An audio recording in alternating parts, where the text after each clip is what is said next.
Well, I am the granddaughter of Anna Pavelka, and my name is Antonette Willa Skupa Turner.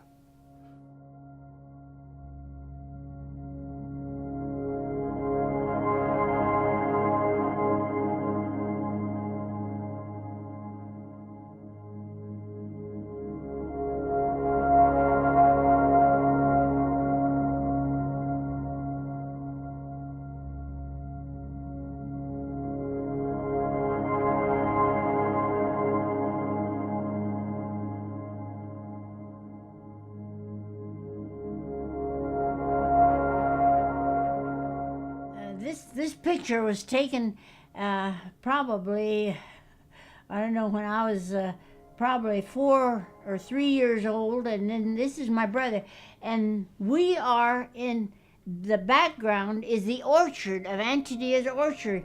That's one of the things going to grandmother's house, and all the preparation, how she could take care of all the food and everything when we got there. I said, such a good old dumplings and duck dinner, and how she'd worked to clean those geese and ducks that she had prepared for us. I said, and how she did it in that black old cook stove and those black old pans. I can just remember so much. She baked those good kolache and hoska, as we call it in Czech. So it was really a real rewarding experience to go to Grandma Pavelka's house.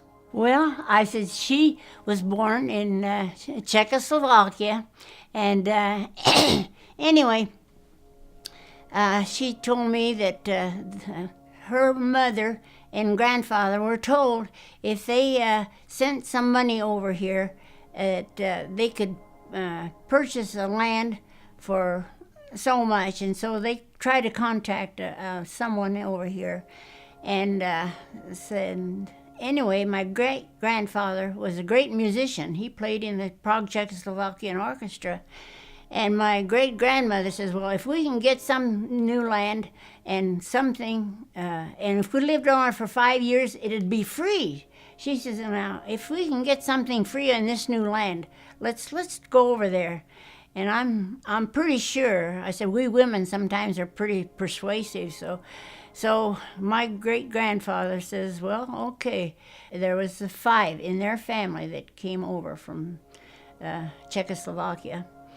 And she said that when they were on the ship, they were on the water, and they didn't, oh, my grandmother was 11 years old when they were traveling over here from Czechoslovakia. And she says that that her father, he played the violin. He entertained down in the bottom. They were in the bottom of the ship, that they didn't have any good top reservations because they were immigrants coming into this new land. She raised a large family, of course, and she did a lot of cooking and baking.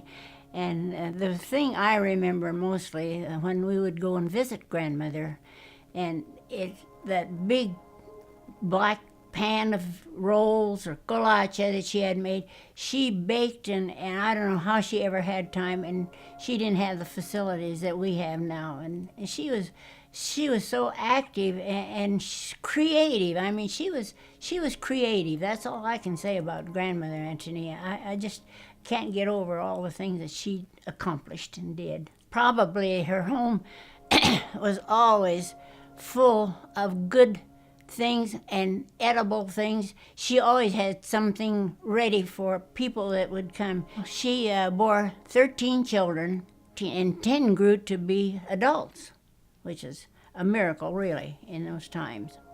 And I think they were all born at home, on the farm, in the house. Well, this is the quilt that Antonia made. And I tell you, I said, she designed it all herself. I said, she was a true artist.